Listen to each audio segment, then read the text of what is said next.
সম্পর্ক সবসময় টাকার অভাবে ভাঙে না। যারা বলেন এই কথাটা আবার শোনেন, সম্পর্ক সবসময় টাকার অভাবে ভাঙে না। একটা সম্পর্ক গড়ে ওঠা মানে তো সেখানে দায়িত্ব, কর্তব্য এগুলো তো থাকবেই। আপনি কি নিজের জীবন টাকা ছাড়া কাটাতে পারেন? নিশ্চয়ই না। আপনি কি এমন কোনো জিনিস আছে যেটা টাকা ছাড়া না কিনে কোনো কাজে টাকা লাগে না, এমন কোনো জিনিস আছে? নেই। তাই এই কথাটা বলবেন না যে সম্পর্ক টাকার অভাবে ভাঙে। সম্পর্ক ভাঙে অসম্মান, অবহেলা এই সমস্ততে ভাঙে। না হলে দেখবেন একটা রিক্সাওয়ালার বউও দিব্যি সংসার করছে, একটা রিক্সাওয়ালা একটা দিনমজুর খাটা মানুষও সুখে শান্তিতে দুজনে থাকছে।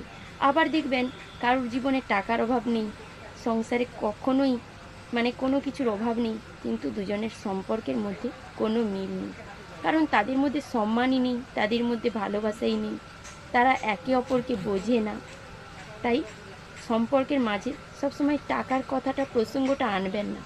কারণ এমন কোনো জিনিস নেই আমরা বিনামূল্যে পাই, সব কিছুই আমাদের টাকা দিয়ে কিনতে হয়। তাহলে এটা স্বাভাবিক।